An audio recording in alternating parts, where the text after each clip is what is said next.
Welcome to the February 1st meeting of the Fauquier County Special Education Advisory Committee. We have a lot of people here tonight. We're glad to have you. We're glad to have those of you who are joining us virtually. This meeting is being recorded and will be on the YouTube channel site after the meeting. Is there a motion to approve the January minutes? I motion. I second. All in favor? Aye. All right, the January minutes are approved. Is there any public comment? All right, I would invite anyone who is here visiting who does not receive emails from the Seac on a regular basis to sign in on the list over by the door, and we will get you added. Our presentation tonight is from Mr. Napolitano, the Executive Director of Student Services and Special Education, and he's going to give us an update on what's going on in the county.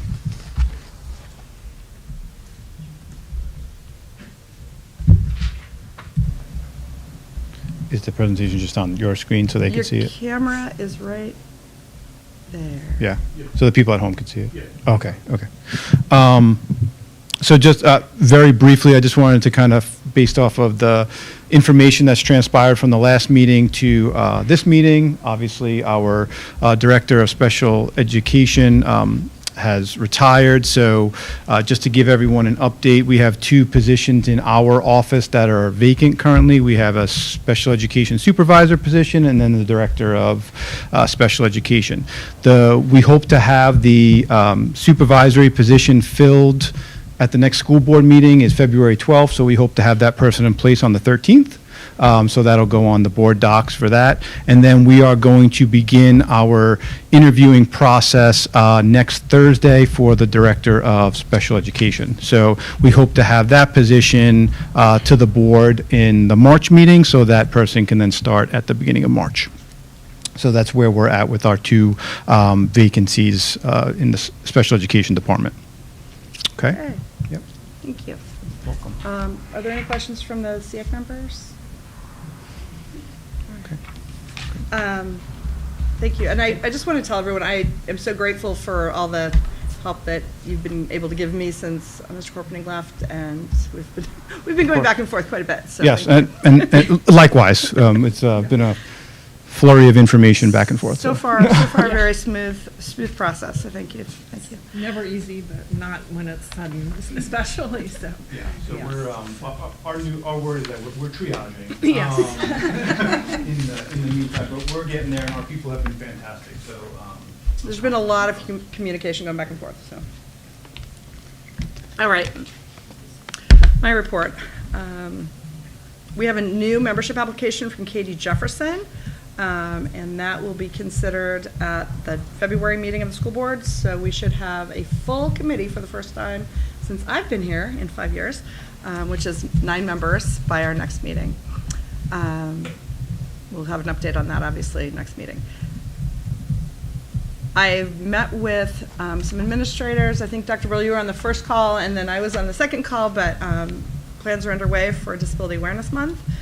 That's on our agenda under old business, so we'll get into more detail there, but I'm happy with what's being put together. It's not me, but we've divided and conquered, and I think there'll be some good stuff happening in March. And the deadline for the I'm Determined applications is coming up. The flyers are over there. We also, thank you. Dr. Selecta got an email out to everyone, I think everyone, in English and Spanish, which is great. And so, if you know of anyone, this is for, I believe it's ages 14 to 18.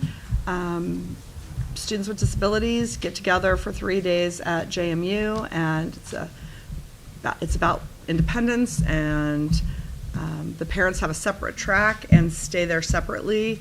And I've heard nothing but good things, and we had a speaker about this in December, so please share that as soon as you can so that people can get applications in. It does require an essay or video or some kind of input from the student themselves, so it's not something you want to do the last day.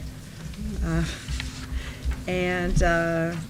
just wanted to thank everybody on your team, Mr. Napolitano, for all the hard work. I know we have 2 special ed supervisors who are doing all the schools right now, and that is no small task. It's no small task when they do it with a full staff.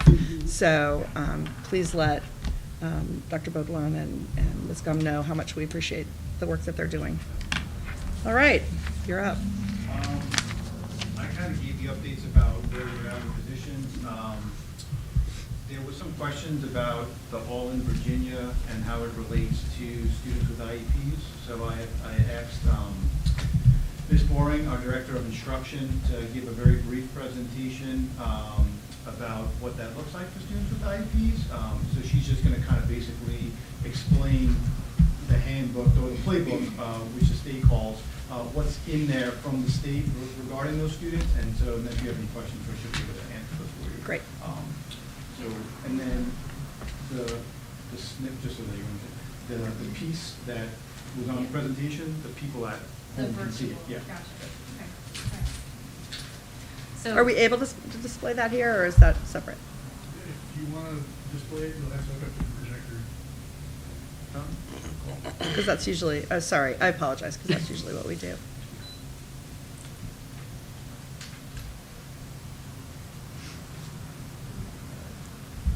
don't want to mess up your system.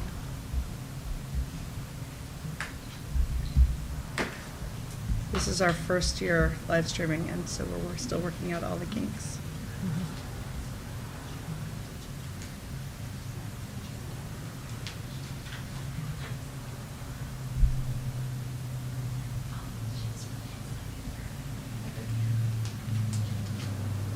I apologize. I thought we were going to have a presentation up there, so I misunderstood Oh, yeah, that a little no, bit. that's. But nonetheless, there it is. It was going to be the same This- information, so just looking at it a different way. So as you guys know, we've implemented All in Virginia for the second half of our school year. And so what you are looking at right now is the Virginia Department of Education division-wide playbook. So this is a resource guide that they have pushed out to all of the divisions around the Commonwealth to help guide in the planning phases of how to implement All in Virginia. So this is what we use specifically in terms of planning out All in Virginia and how it applies to our special education population. So I'm just going to read it verbatim to you, and then offer up time for questions. So All in means all students who need tutoring should receive tutoring services, including students with special needs who take the General Education SOL assessment. Individual education program, IEP of the student receives special education services already have clear accommodations and modifications outlined in their IEPs. Tutoring services are meant to complement IEP services and not replace any services outlined in the IEP, as that is a legal and binding document. In addition, school divisions should make appropriate determinations on how tutoring should be coordinated through the division's tutoring program. So that is what we used, and that is what the state had provided as a guideline and a tool for us to utilize as we did our planning. So I presume that means that you're using the accommodations and modifications that are in their IEP for the Correct. tutoring. Okay. Mhm. Yes. Any questions? Somebody have any questions? How does, I was just going to say, how does that affect minutes? I know we've had to doesn't. adjust some schedules in schools. so- And the schools have worked tirelessly at really exploring all of the students' individual needs. But really, like it says here, and how we've utilized this is, it is complementary to the IEP. So service minutes, everything has remained the same, as those are legally binding documents and nothing cuts into that time frame. This is just in addition to, with the flexibility of the student's schedule. And is the tutoring done during the school day or after school? All tutoring is completed during the instructional school day. Mhm. Scoring or 504 students in this program? Or is It's it only 90? for the all-in tutoring. So basically, the way it works is the state of Virginia determined through SOL scores and other means of different data points what students would qualify for that. And this is only grades 3 through 8. So it's the SOL grade? the Correct. Pre-high So- school. So I guess generally, when does the tutoring occur then?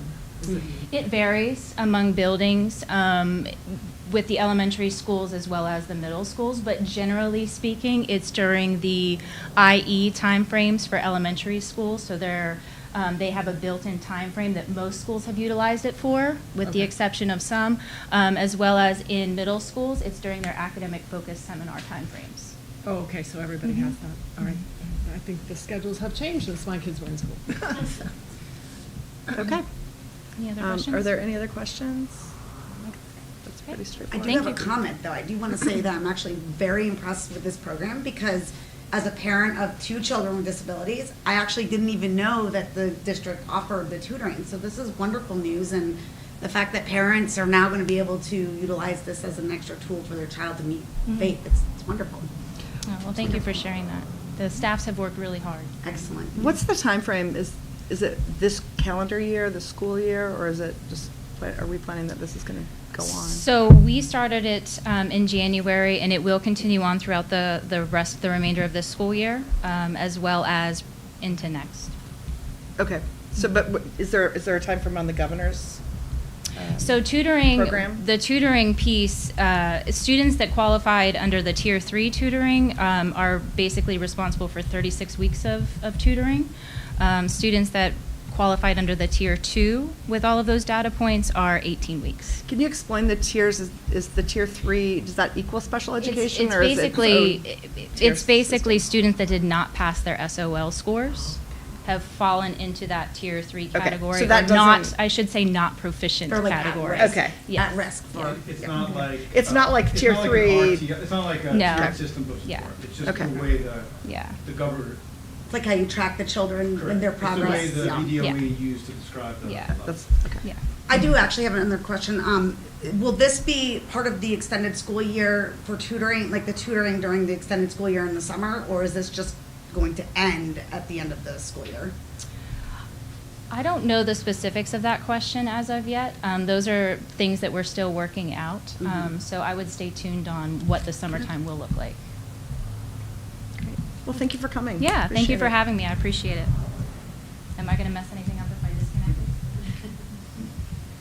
it? Nothing that can't be fixed. Right, Parent Resource Center. You have 2 months' worth of reporting to do here. I'm going to make it brief. You may have a little more than that to do here. Yeah. If I sound winded, just ignore that. So hello, some new faces. I'm Dr. Shalikta. I'm overseeing the PRC for this school year. This is actually my last month. But just to recap December, because I wasn't here in January, we had our assistive technology workshop. So we had 15 families attend, and 8 of those were requested materials after the fact. So they were able to get that PowerPoint and also see those the resources available and reach out to Ms. Rockefeller directly. As for January, we had Child Find with Ms. Krasinski, who's our preschool ECSE VPI supervisor. We had 10 families attend that, and we had an additional 8 from Head Start. So it was really good collaborative effort between Head Start and Child Find. Additionally, we were able to get 6 families throughout the county the free materials that were offered from Ms. Lanier and the state. So we're working on pushing those out to families as well. As for what's upcoming, so like I said, February is my last workshop as I'm going out on maternity leave. The PRC will be monitored while I'm away. The email and the phone will be forwarded to Mr. Spar. He's graciously accepted that from me. But so he'll be able to point families in the right direction if they were to call or email, contact us. February 7th, so next Wednesday, we're going to have our last workshop, which is on multilingual students and how that may or may not lead to special education. So that'll be tag team with Ms. Ayler and Ms. Crawan, who kind of oversee the dual language assessments and things like that. I'm going to touch on I'm Determined. Like you mentioned, we were able to get that information out in English and Spanish. I also sent it directly to APs, special education chairs, and case managers directly. So everyone should have it and get it to families as they come in. To touch on that, we also made sure that all of those kind of communications go to Mr. Spar. It had our old transition specialist listed, so we made sure that they updated it to Mr. Spar so there's nothing missed moving forward. Good to know. Yeah. The Transitions and Disability Fair. So I just wanted to kind of give you an update of where that stands. It will still be March 9th. Dean will be there in lieu of me. Everything is almost set up for him. He just has to show up and assist the families. In total, we have 30 organizations that will be there. 4 of those are considered in-house, so to speak, and 26 are outside organizations, so throughout Fauquier or around Fauquier. We'll have 3 presentations. We have PT, VDOE, and DARS. I can give you the titles of those presentations if you like. Okay. So PT, we're going to have the Turning 18 in Virginia, what individuals with disabilities need to consider. VDOE is communicating and collaborating with your school division. Who's doing the VDOE presentation? They have not determined that just yet. I have a hunch it's Miss Lee. I think her name's Tracy Lee. Yeah, okay. They're just still working it out because it is on a Saturday. So, and then DARS is transition services, so they're going to cover what they can do for our kiddos. Additionally, we have really nice welcome bags this year that are loaded with all the goodies. We've had donations from Aetna Insurance. They were unable to attend the fair this year, so they sent us sensory items, handbooks, notepads, pens, you name it. So we've stuffed those in addition to what we already put in there: transition handbooks, Seac pamphlets, PRC pamphlets. And I think you said you were going to get me the new ones updated. We're going to talk about it tonight. Perfect. Okay. So that's kind of where we stand with the fair. It will still be at Fauquier. All of that communication is starting to go out. It's already in the newsletter. The flyers themselves have been sent to the schools, and now we're going to be starting pushing out the text messages, the emails, the social media, all that fun stuff will come out in the next week or so. So that'll start as well. Dean wanted me to touch base with you all. He says hi. He just wanted to just kind of mention the 2 pilot programs he's been working on. So he's been working with elementary school age students, providing lessons to teachers on basic career awareness. So that's happening at 3 schools: Pearson, PB Smith, and Grace Miller. Additionally, he's been working with middle school teachers to provide lessons on career explorations, and those are specifically at Marshall, Cedar Lee, and Auburn in the ID programs. So he just wanted to let you know it's not just high school that he's emphasizing on, that he's also trickling transitions from an early age up throughout high school and post-secondary. And that's a big priority of the state, so that's good. Yep. Any Great. questions? Is there That was a anything lot. that we can do to help you out with the fair? Since you're not Honestly, gonna I be think it's there? in a really good spot. We've had, Building B's been great. And if I had a percentage on it, we're 85% of the way set up. Me and Dean are going to go to Fauquier to make sure we have who's where and what's it going to look like. But other than that, I think we're in a really good spot. So I appreciate that. Let him though. know to reach out Of course. because we'll have a few people there. Yeah, of course. Anything else? Good luck. Thank you. Congratulations. Thank you. We'll be thinking about you. Thanks. All right. This lady does a whole lot. A whole lot. Now you need to rest for a little while. That's not going to happen. All right. Disability Awareness Month update. The poster. So let me just kind of give you an update. Based on the conversations that I've had with the administrators, with Chrissy, with everybody who's been working on this. Amanda was on both calls. I think that the consensus is that this year we want to do the poster contest, which has always been a highlight and everybody loves and is pretty well, oiled at this point.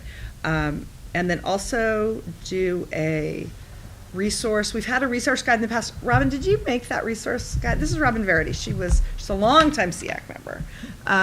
Did you make the original resource guide that we sent to librarians back in 19? Oh, I know, I yeah. haven't seen it in a while. It's been a while.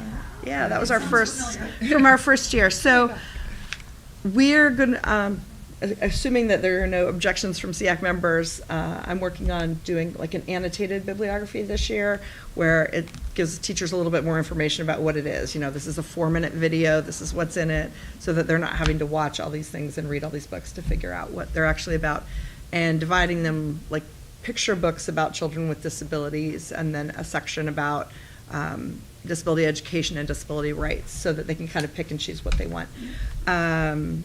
So that's going to be some watching and reading. Some of it I'm just going to have to take publisher's notes, but that's what I'm working on now. I think probably, based on conversations with teachers, less is more.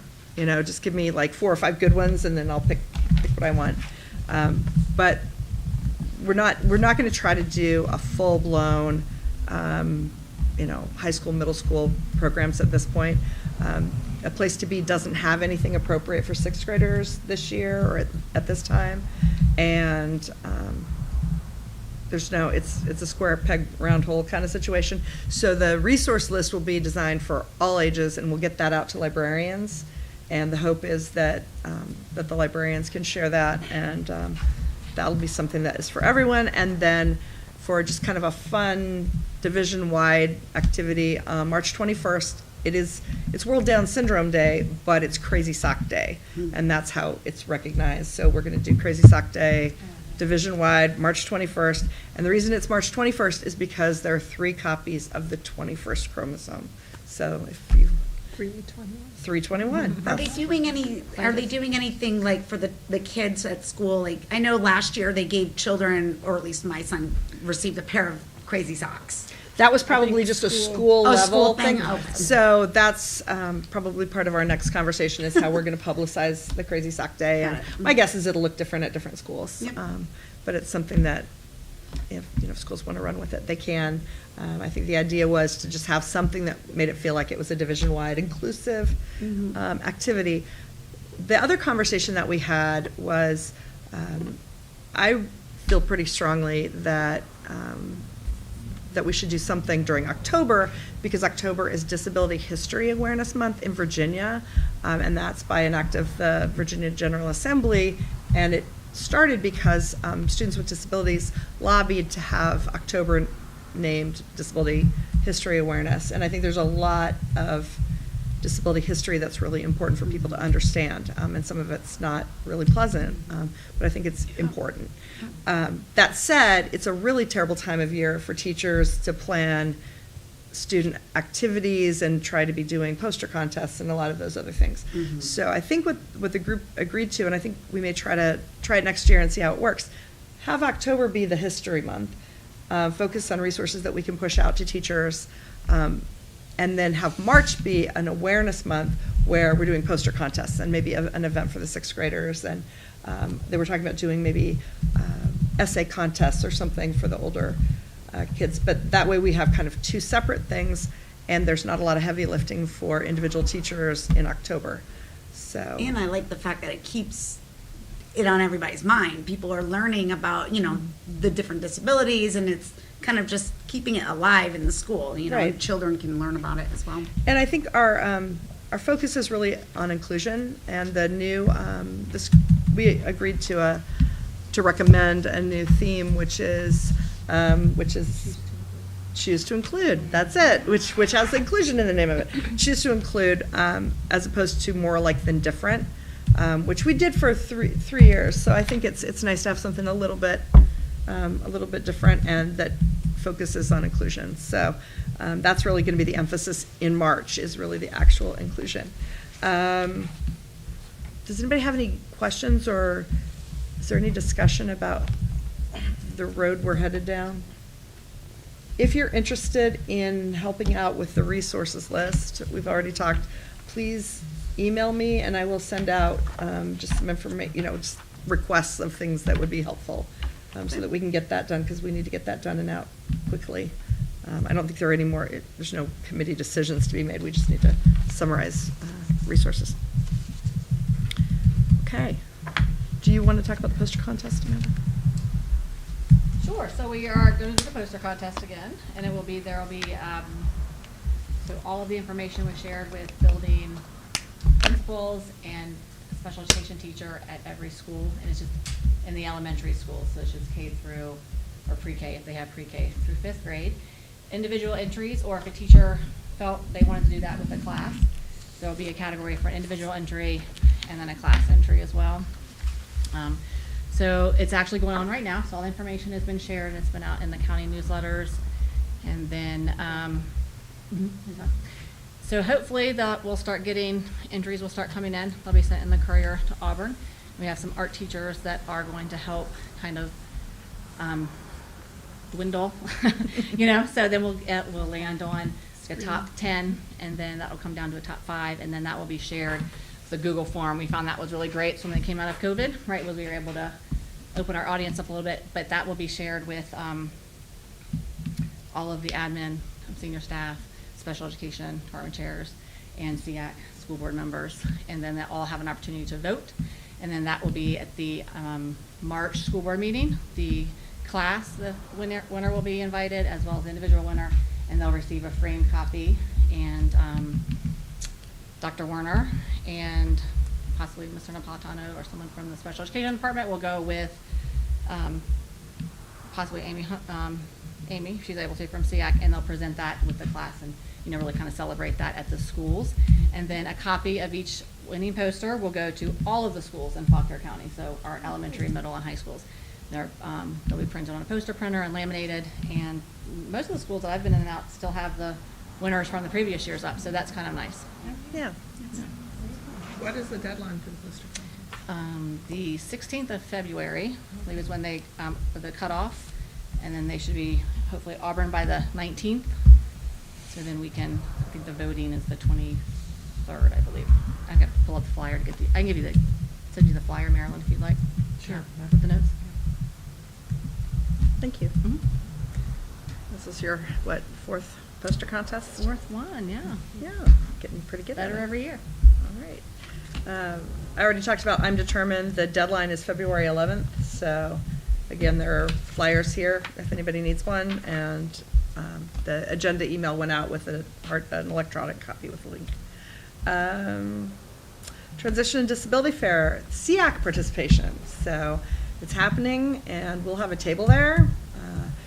If everybody could look at the awesome brochure updates that Marilyn did for us, yay. Don't pay any attention to the fact that when you fold it, the words cut off, because that will all be fixed. But I did want to go through just what the changes are and get approval on this so that we can get, will you all be able to print these for us like last time? You have to keep that in color, but we can. Okay, I'll print them. I'll get them printed in color. They have colorful things inside of them. It's important. Sorry, I can do this. At least for the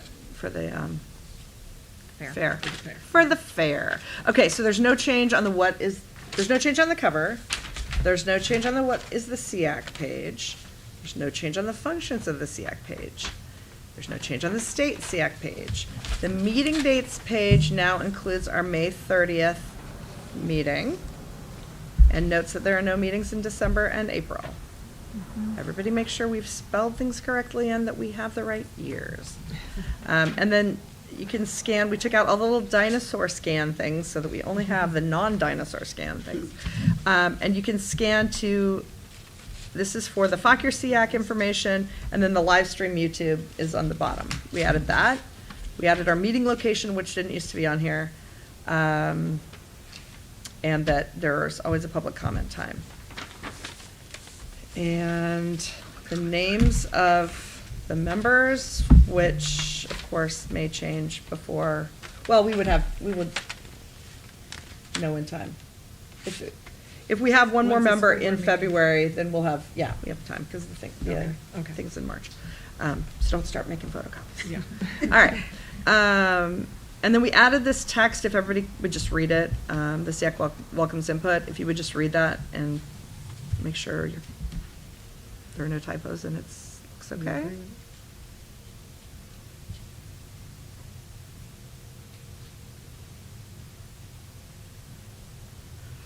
And for those of you who don't have it in front of you, what this talks about is we will take written public comment and we'll read it. I'll read it at the meeting, but the same rules apply to verbal public comment. You have to submit your name. We don't take anonymous public comment and then read it at a meeting, but someone can send an email or communicate with us and share a concern anonymously or any other way that they want to, and we can follow up on that. We just don't announce it at the meeting. It's more just information that we have to inform what we're doing. And that goes for all the members of the Seac. Just you're kind of expected to be out there with your feelers out to find out what people are concerned about. And last but not least, make sure your names are spelled correctly, Yes, please do. including you, Mary. Like, it's always the person who makes the changes that misspells their name. At least that's me. Looks good, thank you, So- Marilyn. All right, so is there a motion to approve this version of the brochure? Second, all in favor? Aye. All right, so we have an updated brochure. Now, I'm not gonna ask for another motion. If we have a new member, we'll add the new member before the fair.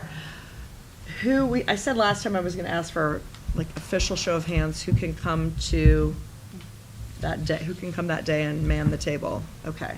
I'll be there, but with Unified, so. Is there anybody who If it's cannot next come? door, It's I can- Saturday is so much better. After school was a lot harder. Okay, as long as we have this many people, then I'll just be in touch maybe with that little sign up so that we know that we'll definitely have people at certain times. Also, I want people to be able to take advantage of the presentations, so. What are the hours again? I forget. 11 to 3.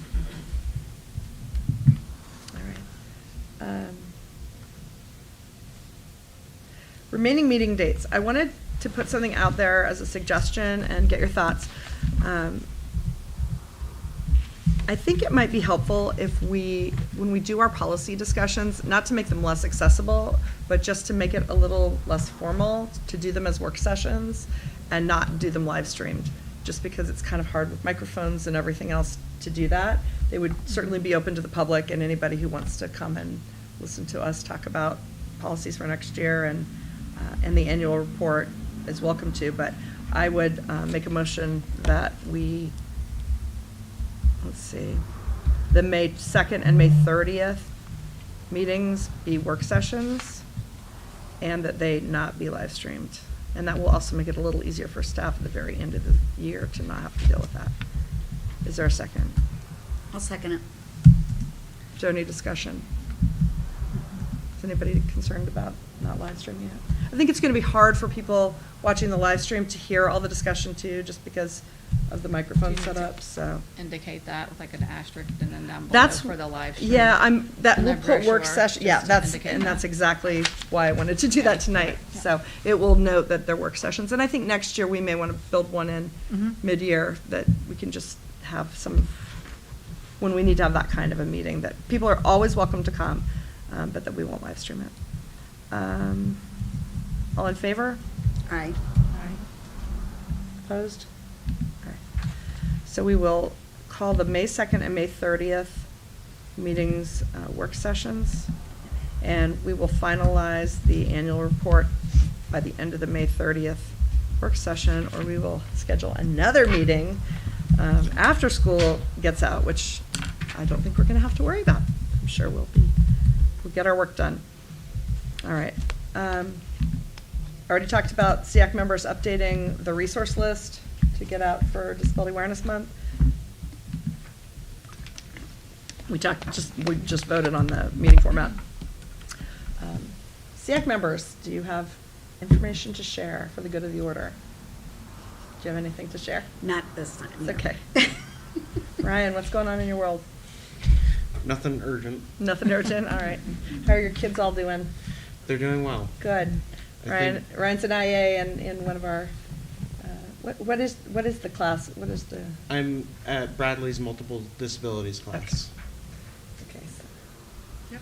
right up to All the- right, and then we passed around some of these reports. I have a couple more if somebody didn't get one, but I just wanted to make a public service announcement about the ARC of North Central Virginia to make sure that you all were aware of the resource. We support families we support people with developmental disabilities and their families across the lifespan. And one of our core services, our core service really is ARC Connect, which is a chance for individual families to reach out and get individual guidance and support for whatever topic that they might be interested in and just learn more about our resources. So please feel free to contact us at any time and spread the news to families that might need a little support. It's probably worth mentioning that it's never a charge for anything that Never a we charge, do. yeah, free support. All right. Amanda. I'm Just good. just postering. That's it, yeah. Okay. Anna, do you have No, anything? Everything is good. Everything is good. All right. Mr. Napolitano, any last words? No, I'm just gonna give you a contact person and we'll get these for you. In color? In color. Thanks. Just when you have all your adjustments made. Yeah. Thank you. We appreciate that. All right. Is there any other new business? I think we're a wrap. Awesome. Is there a motion to adjourn? A motion to adjourn. All in favor? Aye. Everyone's staying here tonight. All right. We're adjourned.